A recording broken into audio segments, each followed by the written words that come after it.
Bien, bonjour à toutes et à tous. Je commente avec vous la correction de l'affiche que vous deviez faire sur la refondation de la République. Donc, ça devrait être assez rapide, hein. Je vais insister sur les points importants. Donc, la première partie de l'affiche concerne la libération du pays et donc les conséquences de la guerre pour la France. Vous avez du coup une première question où pardon, je vous demande de vous rappeler qui dirige le territoire français pendant la guerre. C'est simplement une question de réactivation des connaissances. Donc vous avez bien compris qu'il s'agissait de ce qu'on appelle le régime de Vichy, Vichy étant la ville dans laquelle se tient ce gouvernement. Pourquoi Vichy? Parce que c'était une ville de thermes, de bains, de thalassothérapie, dirions-nous aujourd'hui, qui comptait de nombreux hôtels. Et dans la précipitation du mois de juillet 1940, c'est le seul endroit où les autorités à ce moment-là ont trouvé suffisamment d'espace pour s'installer. Alors, c'est la partie donc sud dite libre, hein. Vous avez vu dans votre livre que pendant la guerre, la France est coupée en deux, enfin en fait en plusieurs parties, mais deux principales.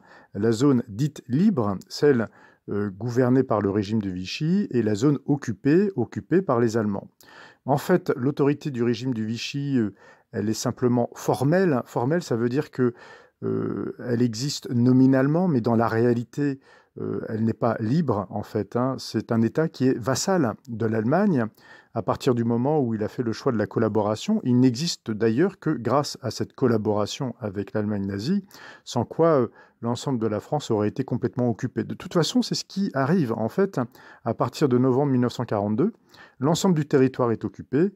Le régime de Vichy est toujours en place, mais vous comprenez bien que il n'a plus réellement d'autorité au sens propre du terme. Son pouvoir n'a plus de réelle consistance. C'est un pouvoir fantôme. La France de Vichy est réellement aux ordres de l'Allemagne, hein. Ça, je pense que c'est une donnée importante à comprendre, et c'est la raison pour laquelle je souhaitais commencer par ce rappel. Alors, du coup, qu'appelle-t-on le régime de Vichy? Donc, il faut être capable de redéfinir, donner les principales caractéristiques, hein. C'est l'État français, c'est son nom officiel, et le chef qui l'incarne, c'est le maréchal Pétain.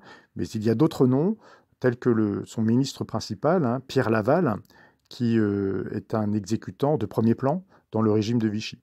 Mais bon, ça, au brevet, on ne vous demandera pas de le savoir. On vous demande d'associer le régime de Vichy avec la figure du maréchal Pétain. Euh, Ensuite, vous aviez la carte 6, page 89. Elle vous permet en fait de voir quelles sont les étapes de la libération du territoire, de voir que elle se fait, cette libération du territoire, en plusieurs temps. On a d'abord le débarquement allié du 6 juin 1944 en Normandie, hein. En Normandie, il faudrait rajouter d'ailleurs, vous voyez, je suis en train de me rendre compte avec vous que ça serait bien de rajouter ici en Normandie. Puis le débarquement de Provence du 15 août 1944, les forces françaises libres sont très nombreuses. Voilà, autant le débarquement allié du 6 juin en Normandie est un débarquement anglo-américain, essentiellement, avec quelques troupes françaises, mais peu nombreuses, hein. Ce sont les commandos marines du capitaine Kieffer. Autant le débarquement de Provence du 15 août 1944 voit au contraire d'importantes forces françaises débarquer. Et symboliquement, c'est très important. Par ailleurs, même si ce débarquement est moins connu, stratégiquement, il joue un rôle majeur dans la libération du territoire. Hein, donc c'est important de prendre conscience que le territoire français a été libéré par des troupes françaises. Pas seulement, hein, ça n'aurait pas été possible sans les armées alliées, et en particulier américaines. Ça, il faut aussi avoir l'honnêteté de le reconnaître. Mais les Français sont là. Ils sont là, ils sont nombreux. Ils sont là également avec la résistance, hein. C'est ce qui va permettre la libération, notamment d'une ville emblématique, la capitale, Paris, qui est en grande partie, hein, libérée de l'intérieur par les résistants eux-mêmes.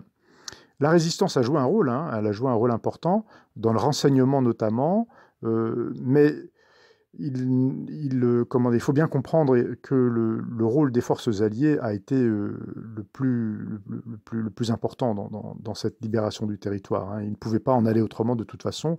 Les résistants, aussi courageux furent-ils, et ils le furent beaucoup, et le prix a été très lourd, n'avaient pas les armes, les moyens de libérer complètement le territoire, hein. Ça, il faut bien prendre conscience de l'importance des armées alliées, mais aussi françaises, du coup, avec les FFL. Voilà.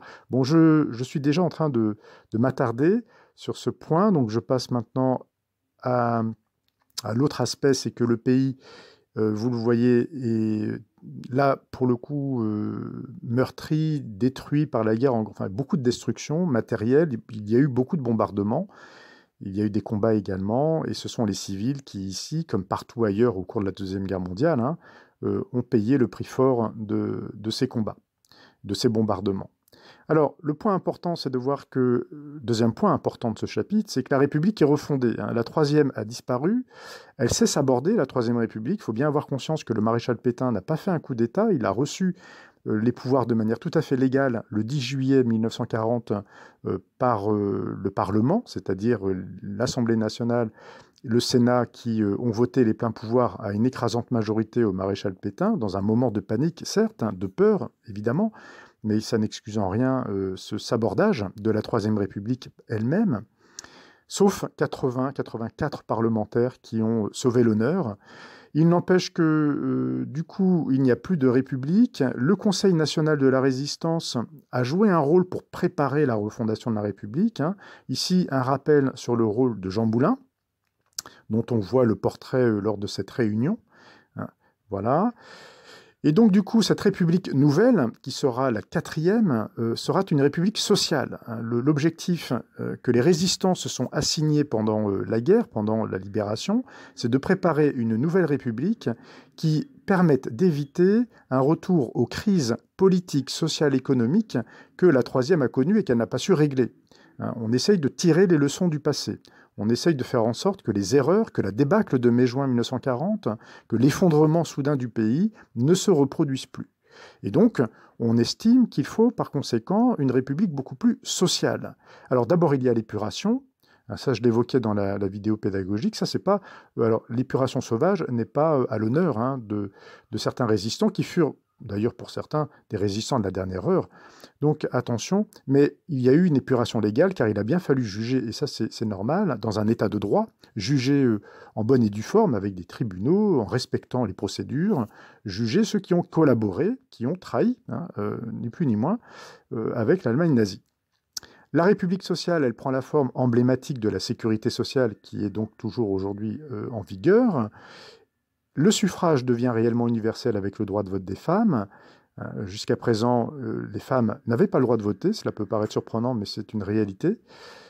Donc, bon, si on avait été en classe, je vous aurais expliqué pour quelles raisons ce fut si tardif en France. Bon, à la reprise, hein, on pourra revenir dessus.